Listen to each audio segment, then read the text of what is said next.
በጣም አመሰግናለሁ አርበኛ በለጠ አብርሃም የአማራ ፋኖ በጎጃም የጽፈት ቤት ምክትል ኃላፊ እንግዲህ አምስተኛ ቀን የዘመቻ አንድነት ቀን ላይ እንገኛለን ባለፉት 4 ቀናት በርካታ ድሎች ናቸው በአራቱም ቀጠናዎች የተገኙት በብዙ መንገድ ይሄ ዘመቻ የትግሉን አዲስ ምዕራፍ ያሳየ የተባለም እየተገለጸ ነው በ4 ኪሎ ያለውን አገዛዝም እንደዚሁ እንዳስደነገጠው በተለያዩ ምልክቶች ማረጋገጥ ተችሏል ለማንኛውም እስቲ ዛሬ ላይ ሆነን ወቅታዊ እንቅስቃሴያችሁን እንመልከት ምን ላይ ነው ያላችሁት አመሰግናለሁ መሳይ እንግዲህ ዘመቻ አንድነት በታላላቅ ወንድሞቻችን በትግል አዋቂዎች በእናርበኛ ዘመነ ካሴና በወንድሞቹ በሌሎችም በወሎ በጎንደር በሸዋ ካሉት ወንድሞቻችን ጋራ የኛ አመራሮች ተናበው የፈጠሩት ዘመቻ ነው ይህ ዘመቻ እንግዲህ በርካታ የትግል መታጠፊያ ፖይንት ላይ እንደደረስነ የሚያሳይ መነሻ ነጥብ ነው ማለት ነው እንግዲህ በባለፈው ስነግርህ እንደነበረው በስልጠና በግምገማ ትላንትና አርበኛ ዘመነ ካሴ በሰጠው መግለጫ ላይ የኖርንበትን በደንብ አጠር ባለ ቋንቋ እንግዲህ ሊረዳው የሚችል ሰው በሚረዳው አግባብ አስረድቷል ማለት ነው የዚያ ውጤት ሰሞኑን ያየው የ5 ቀን ያዝነው ውጊያ በርካታ ድሎች የተገኙበት ፋኖ ከዚህ በላይ ደግሞ የበለጠ መናበብ እንደሚገባው በአራቱም ክፍለ ሀገር አንድ ቀን በተመሳሳይ ሰከንድ በተመሳሳይ ሰዓት ፕሬሽኖችን በማድረግ ከምንፈልገው ፖይንት ላይ ጊዜ ሳናጠፋ መድረስ እንደምንችል ያሳየንበትና የሰነበትንበትን የሥራ ውጤት ያሳየ የዘመቻ ውጤት ነው ማለት ነው ውጤቱም እንግዲህ እኛ ይሄንን ውጤት እነ ብርሃኑ ጁላ ቢያገኙት ነው በእርግጠኝነት አዲስ አበባ ላይ ፌስቲቫል ይጠራሉ ብዬ አስባለሁ ነገር ግን እኛ ምርኮም አዲሳችን አይደለም ማስከዳትም አዲሳችን አይደለም ሰሞኑን እንግዲህ ከአንዲት ክፍለ ጦር ከአንዲት ውጊያ ብቻ ዲሽቃዎች ብሬን ስናይፐሮች የተማረኩበት አውደ ውጊያ ነው ማለት ነው በአንዲት አውደ ነው የምነግርህ ይሄ 36 አድማ በተና ባንዲት አውደ ውጊያ የተያዘበት ከነነፍሱ መከላከያን በተመሳሳይና ምንድነው የሚያሳየው እኛ የትም መሄድ እንደምንችልና ማንም ጃዋይል ያቆመን እንደማይችል ማሳየው ኦፕሬሽን ነው ይሄም ተሳክቶልናል ነው ስለዚህ ዘመቻ አንድነት በታላላቅ ወንድሞቻችን እየተመራ በስኬታማነት ይከተላል የሚል ሐሳብ ነው ያለኝ አርበኛ በለጠ እንደው ከበፊትም ላለፉት 20 ወራት በዚህ በሉና ተጋድሎ ውስጥ ነው የቆያችሁት ይሄ ዘመቻ አንድነት ነው ከወታደራዊ ስኬቶች ከአንድነት ከተለያዩ መለኪያዎች አንፃር ስንመለከተው በምን ይለያል ምንድነው ልዩነቱ ምንድን መሰለህ አንደኛ በተመሳሳይ ጊዜ አሁን አማራ እንዳይደለም ፋኖ ዳን መምጣት አለበት ፋኖ አንድ እስካልሆነ ድረስ ትግሉ የትም አይደርስም ብለው ለሚዋሩ ጠላቶቻችን እኛ በመንፈስ አንድ ነን በአስተሳሰብ አንድ ነን የተለያየ ነው በወንዝ ብቻ ነው ለዚህ ደግሞ ዋና መገለጫው እናጥቃ ስትለው የሚያጠቃ የአማራ ፋኖ በአንድነት የተደራጀበት መሆኑ ማሳያ ነው ይሄ ለኛ የብልጽግና ሰራዊት ከ2000 በላይ በጎጃም ብቻ አስተማርተው ለሚሰራው የፌክ አካውንት ዋና መልስ መስጫ ነው እነከሌ ተከፋፍለዋል እነከሌ እንዲሆኗል ለሚለው ዋና ማሳያ ነው መሳይ ይሄ አሁን እኛ አመራር መምረጥ ከሌ የአማራን ፋኖ ይመራዋል የሚል አንድ ሰው ማስቀመጥ ካልሆነ በስተቀር የአማራ ፋኖ አንድ እንደሆነ ማሳያ ነው ሁለተኛ ውጊያዎች በተመሳሳይ ሰዓት የሚደረጉ ሆነ ይሄን አሸባሪ ቡድን መድረሻ እንደምታሳጣው አይደለም በዚህ በአማራ ክልል ውስጥ ያለውን ከአማራ ክልል ያለ የብልጽግናን ተለላኪ ማስቀነጥ እንደምትችልና ምንም አይነት መልስ እንደማይኖረው ምንም አይነት የመከላከል አቅም እንደማይኖረው በተመሳሳይ ሰዓት ሲነሳ ዋና ማሳያ ነው ሶስተኛውና ዋናው ደግሞ ፋኖ ማጥቃት ከፈለገ በ30 ደቂቃ ውስጥ የሚፈልገውን ቦታ መያዝ እንደሚችል ማሳያ ነው ቢኮዝ በባለፈው እነ አረጋ ከበደ አብይ ባህር ዳር መጥቶ በጣም የገረመኝ መሳይ ባህር ዳር መጥቶ በሳይክል እየተንቀሳቀሰ ሰላም ነው በእርግጠኝነት የምነግርህ አብይ አህመድ አዲስ አበባ ላይ በሳይክል መንቀሳቀስ አይችልም እኮ አዲስ አበባ ሰላም የለም አይደለም ባህር ዳር ማለት ምንም የትም እንደማያደርስ ያሁኑ የአንድነት ዘመቻ ዋና ማሳያ ነው ተግባሩ ያለነው እኛንን ማጥቃት ስንፈልግ በዚህ መንገድ በአንድነት ማጥቃት እንችላለን አማራ ድሮም አንድ ነው አሁንም አንድ ነው በርካታ ጠላቶቻችን ሊከፋፍሉ ቢሞክሩ እንኳን አሁን ግን አማራ አንድ ካልሆነ መበላት እንደሚችል በማመን በጋራ የተነሳንበት ትግል መሆኑን ማሳያ ነው ማለት ነው እንግዲህ አርበኛ በለጠ ብዙ ነገሮች ይነሳሉ ከዚህ ከዘመቻ አንድነት ጋር በተያያዘ ያው አገዛዙ እየተናነቀውም ቢሆን ስለ ዘመቻ አንድነት መናገር ጀምሯል ነገር ግን የፋኖ ጥቃት ነው ከሚለው ይልቅ በህዋቱ ጀነራል ምግበይ የሚመራ ከምግበይ ዋና ማዘዣ ጣቢያ ትዕዛዝ እየተሰጠ በአጠቃላይ ይህንን ጦርነት ባለቤቱም ህዋት እንደሆነ የናንተ ኃይሎች ለዚህ ትዕዛዝ ተፈጻሚነት ለህዋት ጀነራሉ ትዕዛዝ አስፈጻሚ ሆናችሁ የአማራን ህዝብ ያሰቃያችሁ እንዳለ የሚገልጽ መረጃ ነው እንግዲህ ከመከላከያ ሚኒስቴር ይወጣው እንዳንድ የፋኖ አመራርና መስዋዕትነት እየከፈለ እንዳለ አርበኛ ይህንን መግለጫ እንዴት ታየዋል? መሳይ አሁን ከበደ ሚካኤል ተረትና ምሳሌ መጽሐፍ ላይ ትልቁ በሽታ እብደት ነው ይላል። ምክንያቱም እብደት የሰው ልጅ ወደ እንስሳ ይቀይረዋል ይላል እና እኔ አብይ አንድ ማሳያ ነው፣ የእብደት አንድ ማሳያ ነው። አሁን ላበደ ሰው መልስ በየጊዜው አንድ እብድ ይቅርታ ቃሉን መጠቀም ስለሚችል ገርሚው በላይ ሌላ ቃላት ስለማላገኝ ነው ይቅርታ። በባለፈው ታስታውስ ከሆነ ሰከላ ላይ 5ኛ ክፍለ ጦር አዳም ምድር ዲሽቃ ኮረኔሎችን በሙሉ ሲማርክ የላክነ ዳንኤል ክብረት ታስታውሰው ከሆነ ህዋት የማረከችው ምርኮ ነው ብለው ለጠፉት ወዲያውኑ ማለት ነው በፌስቡክ አካውንታቸው። እሱ ምንድነው እኔ ይገርመኛል ድል ወዲያውኑ የኛ ልጆች ወዲያውኑ ኢንተርቪው አደረጉ ላይቭ ሲያስተላልፉ እነ ዳንኤል ክብረት ምንም መልስ አልነበራቸውም፣ እነ ብርሃኑ ጁላ መልስ አልነበረባቸውም። እና እኔ በጣም የሚገርመኝ ሁልጊዜ የሆነ ድል ሲገኝ ከህዋት አመራሮች ጋር ለምን እንደሚያገናኙት አይገባኝም። እኔ እንትኑ ይገባኛል እኮ የአብይ ፍልስፍና ይገባኛል እኮ ድል ሲገኝ ከነሱ ጋር ሽንፈት ሲሆን ከብልጽግና ጋር የሚያገናኙበት አንደኛው ነገር ግሩፕ የመለየት ስራ ለመስራት ነው። ግልጽ እንድትሆን ግሩፕ ሌሎች አሁን ጀስት አማራና ትግራይ አንድ እየሆኑ ነው እኛም ወገን ያስፈልገናል ወደ አንድ መምጣት አለብን የሚል የክተት ጥሪ ነው ባይዛው መሳይ እያወጀ ያለው የክተት ጥሪ ማለት ነው። እንደው ተልጦ ስነሳለ ሁለተኛው ነገር ለአማራ ወጣቶች ያሰበ በመምሰል ከህዋት ወጣቶች ጋር የማገናኘት የትግራይ ወጣቶች የጨፈጨፋቸው ማን ነው ጥያቄው? ማን ነው የጨፈጨፋቸው? የአማራን ወጣት መጨፍጨፉን ያወቀው አብይ ዘንድሮ ነው ወይ? የት ነበረ? አሁን በዚህ ወር ስንት መኪና የአማራ ህዝብ ትራንስፖርት ሲሄድ አባይ ማዶ ታፍኖ ወደ ጫካ ሲሄድ አብይ መግለጫ ሰጥቶ ነበር ወይ? አዲስ አበባ ቤታቸው እየፈረሰ መንገድ ላይ ለሚተኙ ሰዎች መግለጫ ሰጥቶ ነበር ወይ? ወለጋ ለሚፈናቀለው መግለጫ ሰጥቶ ነበር ወይ? ይሄ አልሞት ባይ ተጋዳይ ነገር ግን ደግሞ ከበደ ሚካኤልም እንዳለው ለአንድ ሰው ወደ እብድነት ሲቀየር የሚያሳየው የእንስሳነት ባህሪ ነው ይሄ። ከዛው አማራ ማንኛውንም ይህንን መንግስት ሊያስወግድ ከሚችል የኢትዮጵያ ህዝብ ጋር በአንድነት መቆም ይችላል ለነጻነት እስከሆነ ድረስ። ነገር ግን ደግሞ በዚህ ኦፕሬሽን አማራ አርበኛ ዘመነ ካሴም እንዳለው አማራ መራ የሚችል ጀነራል አጠን ወይ ደግሞ ያግዘን የሚችል ፈልገን በመብራት የምንፈልግበት ወይ እነሱ ከነ ጀነራል ምግቤ ጋር ሄደን አግዙን የምንልበት መንገድ አይኖርም፣ ሊሆንም አይችልም። ይሄንን ምልህ የናብይ ጠጋ የሚገባው ሰው ካለ ቀድሞ ይገባዋል። ነገር ግን ጀነራል ምግቤ ተለይቶ ስለምን እሱ ተጠራ? መሳይ ማለት ጀነራል ምግቤ ለምን ተጠራ? አሁን እሱ ለምን ተጠራ? አየው ለምንድነው እሱ የተጠራው? ይሄ ሰውዬ የናብይን ሴራ ቀድሞ የተረዳና መቀሌ ትግራይ ውስጥ ተገባ ወንድነቱን እንደሚያረጋግጥ ቀድሞ ነግሮት ስለነበር የባለፈውን ማካካሽ አይነት ገለጻ ነው የሰጠው። ለምንድነው ሌሎች ጀነራሎች ትግራይ ውስጥ ያሉት ሳይገልጽ የቀረው? ስለዚህ እኛ ምንም ይሁን ምን ከዚህ በላይ ለአፍሪካ ኩራት የሆኑ ጀነራሎች አሉን፣ ለአፍሪካ ኩራት የሆኑ ኮሎኔሎች አሉን፣ የጦር መሀንዲሶች አሉን፣ ገና ታምር የሚያሳዩ ልጆች አሉን። እና ከዚያ አኳያ ማረጋገጫ ምንድነው ብትለኩ ያቀው ኦኬ አብይ ማረጋገጫው ምንድነው? ጀነራል ምግቤ ለሱ ደውሎ ነው እንደመጣው የአማራን ህዝብ እያታገሉ ነው ብሎ ደውሎለታል። ምንድነው ማስረጃው? ስለዚህ ይሄ የእብደት ዋና መገለጫ ከአሁን በፊትም ብዙ እብደቶችን ስላሳየ እንግዲህ ምናልባት የጠንቋይ ልጅ ነኝ ብሎ ስለሚያምንና በ7 ዓመት ጠቅላይ ሚኒስትር እንደሚሆን ተነግሮ ስለነበር የሚያሳየው ነገር ካለ አላውቅም። ነገር ግን እኛ ከጥገኝነት ነፃ የሆነ ትግል የምናደርግ መሆኑን ለመላው ኢትዮጵያን ማሳወቅ ፈልጋለሁ ብዬ ነው። እንደው ከምን የመነጨ ይመስላል አርበኛ በለጠ አሁን ላይ የፋኖ እንደዚህ ጠንክሮ በተለያዩ አቅጣጫዎች በተመሳሳይ ጊዜ ጥቃት መክፈትን ህዋት ያደረገው ነው የሚለውን ብልጽግና በዚህ ወቅት ላይ ለምንድን ነው መግለጽ የፈለገው ወይም ደግሞ በዚህ መልኩ መምጣት የፈለገው? ፋኖን አሳንሶ ለማሳየት ነው ወይስ ህዋትን ለመምታት ምክንያት እየፈለገ ነው? ምንድነው ምክንያቱ ይሄን የወቅቱን ዘመቻ ለህዋት ጀነራል የሚመራው ነው ብሎ መግለጹ?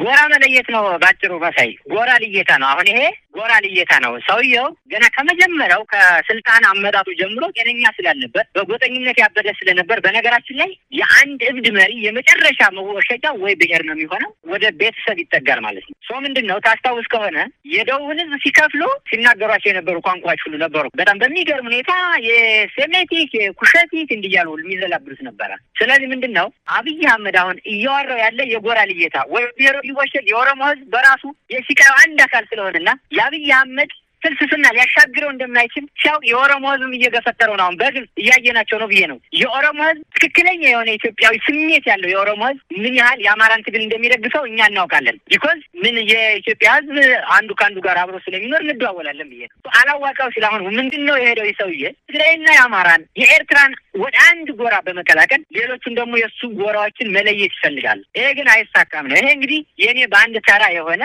አንድ ተራ በተራ አስተሳሰብ በምትለው መንገድ ያሰቡት ነው። ይሄ እንደ ድርጅት የተገመገመ ሳይሆን እንደ አንድ ግለሰብ ምንድነው የአብይ ንግግር ካልያይ ጀነራል ምግበይን የጠራበት ዋና ምክንያት የመጀመሪያው ጎራ ልየታ ነው። ሁለተኛ ኢትዮጵያዊ ማለት በኢትዮጵያዊነት ስሜት ከነዚህ ሰዎች ጋር አብሮ ሲፈላሰፍ የነበረ ሰው በጋራ ለማዝመት ልንበላ ነው ልንዋጥ ነው የድሮ ስርዓት ሊመጣ ነው በሚል የመቀስቀሻ ስራ ለመስራት የሚጠቀምበት ቃላት ነው። ይሄ ቢኮዝ እንደማያሸንፈው እኮ ሊበላ እንደሚችል አውቆታል። ስለዚህ አሁን ወደ ተደመሰለ ድሮ የቀንጅቦች እያለ ሲጠራቸው የነበረ ነገር ግን በኋላ ወዳጅ አድርጎ አዲስ አበባ ሲያዝናናቸው ወደ ነበሩ ሰዎች ሰዓቱን በመቀሰር ይሄ ምስኪን የኢትዮጵያ ሕዝብ እሱ ሾርት ሚሞሪ ነው የኢትዮጵያ ሕዝብ ሾርት ሚሞሪ ነው የትላንቱ ማስታወስ አይችልም እያለ ሲፈርጀው የነበረ ሕዝብ እውነትም በድሮ እሱ በፈረጀው መንገድ መስሎት አንዳንድ የሚሸወዱ ኢትዮጵያውያን ያሉ መስሎት የድሮ ሰዎች ሊመጡላችሁ ነው ሊሰለቅጧችሁ ነው የሚል መልእክት ያለው መግለጫ ነው። ይህንን ያነሳው ለማለት ፈልጋለሁ እንደ አንድ ግለሰብ። እንግዲህ አብይ አህመድ በፓርላማም የተለያዩ ነገሮችን አንስቷል። ይሄን ንግግር ባደረገ ማግስት ነው ዘመቻ አንድነት ከፍተኛ ኪሳራ እንዲደርስበት እያደረገ ያለው። በፓርላማ ንግግሩም የአማራ ፋኖን ለማሳነስ ወደ በሽፍታ መጠሪያነት እንደዚሁም የገዛ ህዝባቸውን ስቃይ ውስጥ የከተቱ ትምህርት ቤት እንዳይከፈት የሚያደርጉ ብዙ ነገር አንስቷል። ወደ አላስፈላጊ ነገሮች ሁሉ ውስጥ ገብቷል። የአማራን ህዝብ ከጅብ ቆዳ አድርጎ ጥይት እንዳይመታው የጅብ ቆዳ እጁ ላይ ያስራል የሚለውን ጨምሮ የተለያዩ ማህበረሰብን በአንድ ላይ አድርጎ ከፍተኛ የሆነ ዘለፋ በሚመስል መልኩ የገለጸበትም ነገር አለ። በአጠቃላይ ከፋኖ ጋር በተያዘ አብይ አህመድ ብዙ ነገሮችን አንስቷል። 4 ኪሎ ህልም ነው የሚሆነው አይነትም ይመስላል አነጋገሩ። ከዚህ ጋር ልናገናኘው እንችላለን። አማራ ክልል ላይ ምቱ እየጨመረ ሲመጣ ይህንን ንግግር የሚያደርገው ከዛ በመነሳት ነው ብሎ መውሰድስ ይቻላል? እንዴት አየው? ለከለማታይ እኮ ነው እንግዲህ ከአንድ ብድ የሚጠኔ በጣም ያዘንኩት መሳይ እውነት ለኢትዮጵያን ወክል ብለው ፓርላማ የተቀመጡ ሰዎች ይህንን ንግግር ሲሰሙ ሲያጨበጭቡ እኔ በጣም እውነት ሪል ሰው ናቸው ወይ ማለት እዚህ የተቀመጡ ሰዎች የጅብ ቆዳ አጋጣሚ የሆነ ሰው እያሰማኝ ነበር ከአዲስ አበባ ደውሎ የተናገረውን እና የምክር ቤቱን ሳቅ ማለት ነው። እኛ ለሚዲያም ያን ያህል አክሰስ ስለሌለን እና አንደኛ የኢትዮጵያን ህዝብ ይሄ መናቅ ነው። አንድ መሪ ነኝ የሚል ሰው የጅብ ቆዳ ብሎ ሲናገር ሲስቁ ነበረ። ምን ተረዳ ብትለኝ አብይ አህመድ የሆነ ቀልድ አዘል ነገር የሚመጣናገር ምክር ቤቱ መሳቅ አለበት። ከዛ ውጭ የሚታገድ ምክር ቤት ይኖረ ማለት ነው እና እኔ የአማራን ህዝብ ለመንቋሸሽ በተለያዩ ኋላ ቀር አስተሳሰብ የተጠረነፈ ነው የሚል መግለጫ አዘል ነው የተናገረ። ለዚህ ብሔሪስተው መሪያችን ዘመነ ካሴ የአማራ ትግል ጅብ ሆኖ ይበላል ብሎታል። ከዚህም በላይ ሊበላው ይችላል። ነገር ግን ቅድምም ስለ እንደነበረ አብይ አህመድ እንግዲህ የጅብን ቆዳ ቅድም እንዳሉ ገና በ7 ዓመቴ ነው ጠቅላይ ሚኒስትር እንደማንነት የነገረችኝ ይል ስለነበር እንግዲህ የበሻሻዋ እናቱ ያስጠነቁላለሁ የምትለዋ የጅብ ቆዳ መድኃኒት ከሆነ ምሰጋው ምን መሰለህ አብይ በዚህ የሚቀጥል ከሆነ የኢትዮጵያን ይህን ዙፋን ጠባቂ መከላከያ ሰራዊት ጅቦችን እናጽዳ የሚል ዘመቻ ያውጃል ብዬ አስባለሁ። እውነት ይሄ ቃል አይደለም፣ ጅብ የማጽዳት ዘመቻ የሚያውጅ ይመስለኛል። ስለዚህ የሚናገረውን የማያውቅ የት ላይ መናገር እንዳለበት የማያውቅ የት ላይ እንኳን በቀልድ እንኳን ቤት ውስጥ እንኳን አይነገርም እኮ። ለማንኛውም የሚያቃዣው ምንድን ነው ካልከኝ የአማራ ህዝብ ትግል ጥንካሬ ነው የሚያቃዣው። አይተው ከሆነ ባህር ዳር በሳይክል ተነሳ ታጅቦ በስንት ሳይታዩ አንዱ እንደጋዳ ሞታየው አለ።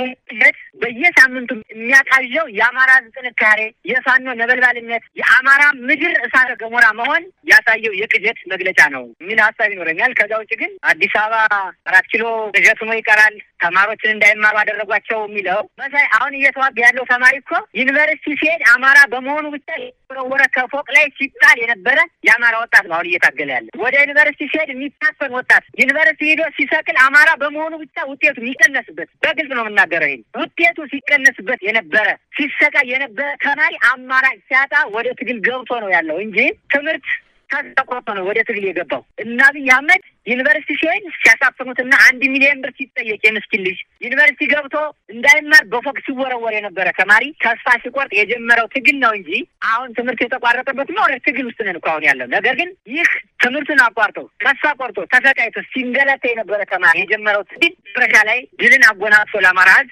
ወንድሞችን የሚያስተምርበት የነጻነት ኢትዮጵያን ለመገንባት እየታገለ ያለ ነውና የአዲስ አበባ ጉዞ ቅዠት ነው። አይመጡም፣ እሱን እናያለን አብረን እኛ አዲስ አበባ ምን መጣው የጋራ ቤታችንን ለመገንባት ነው እንጂ ትግሉን አዲስ አበባ ለመጨረስ አይደለም። እኔ ተረኛል ብዙ ትግላችን አዲስ አበባ የጋራ ቤታችን የኢትዮጵያን ቤት ለመገንባት ነው አዲስ አበባ 4 ኪሎ የምንለው። ከዛ ውጭ ግን ትግሉ መንገድ ላይ ነው የሚያልቀው። ይሄን ደግሞ አብይ እያየው ነው። ይሄው ሰከላ ሶስተኛ ክፍለ ጦር አገው ጎጃም፣ ሸዋ፣ ወሎ የሞቱን ኮሎኔሎች መሳይ በሪፖርት ሰምተው ይሆናል። የሚገርሙ ኮሎኔሎች ውጭ ድረስ የተማሩ ኮሎኔሎች በዚህ ውጊያ ሞተዋል። ሶሪ በጣም እነሱ እንግዲህ በሚሊዮን የሚቆጠር በአካውንታቸው አስቀምጠው ለዚህ ምስኪን የወጣ የድሃ ልጆች ሳያስቡ ሲያስበሉ፣ አሁን ግን ወደ እነሱ ዙሯል ማለት ነው ሞቱና የአብይ አህመድ ቅዠት፣ የአብይ አህመድ ሹፈት፣ የአብይ አህመድ ይሄ በየጊዜው መፈላሰፍ፣ በሳይክል እየሄዱ ለመታየት መሞከር ሊያብዱ ሲያቃዣቸው የትግሉ ክብደት ራሳቸውን በሞራል ለመገንባት የሚያደርጉት የቀቢጸ ተስፋ መግለጫ ነው የሚል ሀሳብ ነው ያለኝ። እንግዲህ አርበኛ በለጠ በጣም ወሳኝ የታሪክ ጥፋት ላይ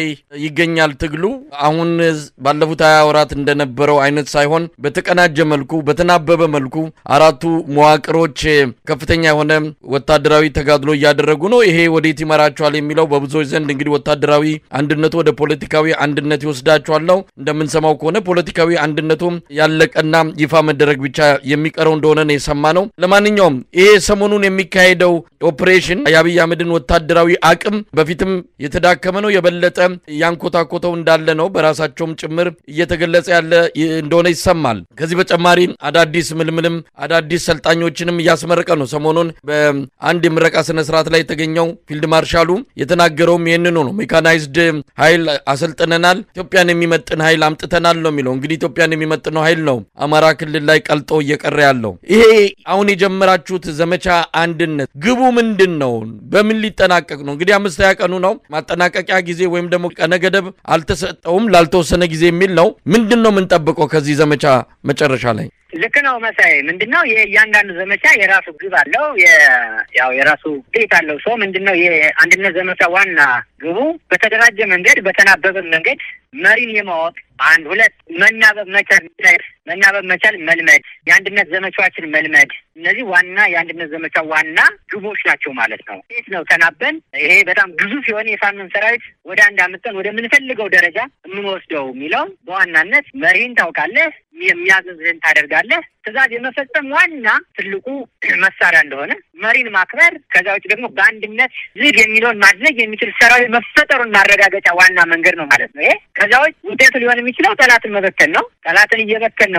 ጠላትን ስስ ብልት በማየት በአጭር ቀን ሊበተንበት የሚችል መንገድ እየሰራ ነው ማለት ነው። ለዚህ ደግሞ ትልቅ የሚባሉ የአእምሮ ባለቤቶች ተሰጥቶ ያላቸው ሰዎች ከፊታችን አሉ። ከኛ ፊት ሊመሩ የሚችሉ ሁሉም ጦሩንም ፖለቲካውንም አስተዳደራዊ ክንፉንም ሊመሩ የሚችሉ የተሰጡ የአእምሮ ባለቤቶች አሉን ማለት ነው። ይሄ ትግል በነገራችን ላይ መሳይ የአንድነት ትግል አማራ ክልል ላይ ብቻ የሚቆም እንዳይመስልህ፣ በቅርብ ቀን ሌሎች ክልሎች ላይ ይጀምራል። በግልጽ የምነግርህ ማለት ነው። ይሄ አሁን የአንድነት ዘመቻው አማራ ክልል ላይ ብቻ የሚቀር መስሎ የሚያስበው ካለ በጣም ስህተት ነው። ይሄ አንድነት ዘመቻ ሌሎች ክልሎች ላይ ይጀምራል። አሁን በአማራ ክልል የተጀመረው ዘመቻ የአንድነት ዘመቻ እንደ ኢትዮጵያ የሚታወጅበት ቀን ቅርብ ነው ማለት ነው። ይሄ ሌሎች ወንድሞቻችንም ከኛ ተሞክሮ ወስደው ይማሩበትና የአንድነቱም ባለቤት እንዲሆኑ ዋና ማሳያ ነው ማለት ነው። ስለዚህ በዚህ ትግል ደግሞ ሌሎች ክልሎች ላይ ያሉ የወንድሞቻችን መሪም ነው እነሱም ከኛ ጋር የበለጠ የሚናበቡበት እንደሚሆንም እርግጠኛ ነኝ። ስለዚህ የአንድነት ዘመቻው ከአማራ ክልል ወደ ሌሎችም ክልሎች ሊሰፋ እንደሚችል መታወቅ አለበት። ይህንን ደግሞ የተሰራ ስራ አለ ማለት ነው። በጣም በርካታ ስራዎች ተሰርተዋል። የሚጠበቀው ፊሽካ መንፋት ነው። ፊሽካው መቼ እንደሚነፋ ደግሞ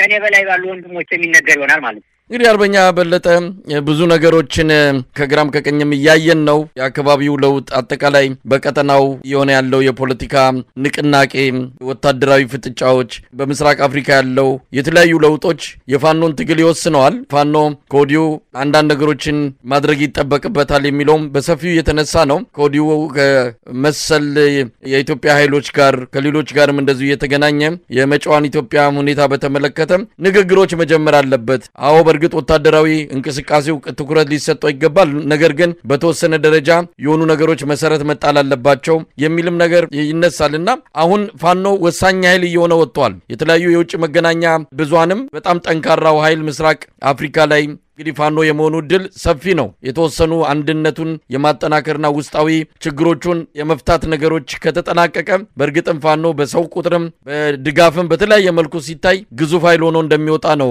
የሚጠበቀውና ያንን የሚመጥን አመራር ይፈልጋል። ያንን የሚመጥን ተልቆና አጠቃላይ የመዳረሻ ግብ ያስፈልገዋልና ከዚህ አንጻር ምን ያህል እየሰራችሁ እንደሆነ ምናልባት መግለጽ ከተቻለ በአጠቃላይ በዚህ ወቅት ላይ ምን አይነት ጥሪ ታደርጋላችሁ ለኢትዮጵያ ሕዝብ? ልክ ነው መሳይ። ምንድነው ይሄን ትግል የሚመጥን መሪ በጣም የሚገርሙ ሰዎች አሉ። ነገር ግን ደግሞ ትግሉ በራሱ ደግሞ የሚፈጥራቸው መሪዎች ይኖራሉ። ስለዚህ ትግል በራሱ የሚፈጥራቸው ጠንካራ መሪዎች አሉ። አሁንም በጣም የሚገርሙ ጀግኖች የአማራ ልጆች አሉ። በማንኛውም መንገድ የበሰሉ ማለት ነው። በፖለቲካም በወታደራዊም ያንዳንዱን ነገር የትም ብትወስዳቸው ያሳፍሩ የሚችሉ እውነትም የኢትዮጵያ የአያቶቻቸው ልጆች የሆኑ ታላላቅ ምሁራኖች አሉን ማለት ነው። የምሁር እጥረት የለበትም፣ የመሪ እጥረት የለበትም። እንዳልኸው ይህንን የምሁር ስብስብና የጀግኖች ስብስብ የሆነን የትግል አካል እያናበቡ መሄድና ወደ አንድነት ማምጣት ነበረ የነበረው ጋብታ።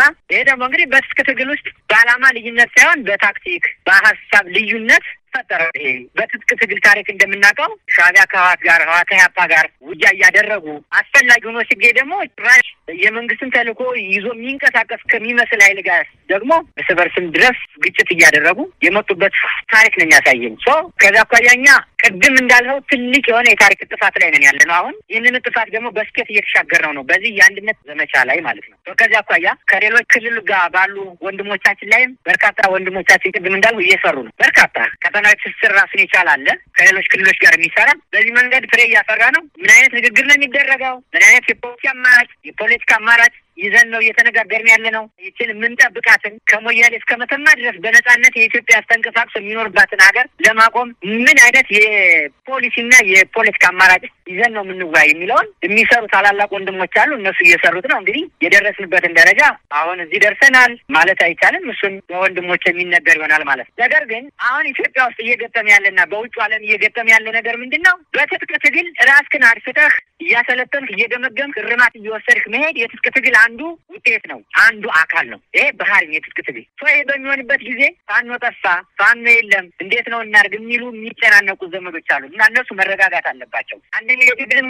ባህሪ ማወቅ አለባቸው። ይሄ የትጥቅ ትግል ባህሪ ነው። እንደ ፖለቲካ እንደ ፓርቲ ምርጫ የምረጡኝ ዘመቻ የሚደረግበት በየቀኑ የቅስቀሳ የሚደረግበት የተገኙትን ድሎች በየቀኑ የሚወጣበት አይደለም። አድፍጦ መቆየት ራስን ማረም አንዱ የትግል አካል ስለሆነ በዚህ መንገድ ራሳቸውን አጀስት አድርገው የሞራል ባለቤት የሆነው የኢትዮጵያ ሕዝብ ይህን ትግል እንዲደግስና በአንድነት እንዲቆም አሳስባለሁ። ከዛ ውጭ ሚዲያዎችም ቢሆን መሆን ያለበትን ማድረግ አለባቸው። መሆን ያለበትን ማለት ለትግሉ መሆን ያለበትን ያንን ካደረግነ በእርግጠኝነት ማሸነፍ እንችላለን። ስለዚህ በእርግጠኝነት የምነግርህ ይህንን ትግል የሚያቆመው አንድን ምድራዊ ኃይል የለም። ቢኮዝ ይህንን ትግል ከማሸነፍ ውጭ ሌላ አማራጭ የለውም። የአማራ ኖቶን የአማራ ብቻ ሳይሆን የኢትዮጵያ ይህንን ትግል ካላሸነፈ ወደ እንደጠፉት ብሔሮች እንደጠፉት ህዝቦች ከአሁን በፊት ጠፍተው እንዳየናቸው ብሔሮች መጥፋት ካልሆነ በስተቀር ኢትዮጵያ የምትባል ሀገር በህጋዊ መንገድ ለመበታተን የተነሳ መሪ ስለሆነ የገጠመን ይህንን መሪ ደግሞ እስከ መጨረሻው ድረስ ማስወገድ አለብን። ይህንን ለማድረግ በጋራ መቆም አለብን የሚል ጥሪ ነው ያለኝ። መሳይ በጣም ነው ማመሰግነው። አርበኛ በለጠ አብርሃም የአማራ ፋኖ በጎጃም የጽህፈት ቤት ምክትል ኃላፊ፣ እግዚአብሔር ይስጥልኝ። መልካም ቀን። አመሰግናለሁ መሳይ።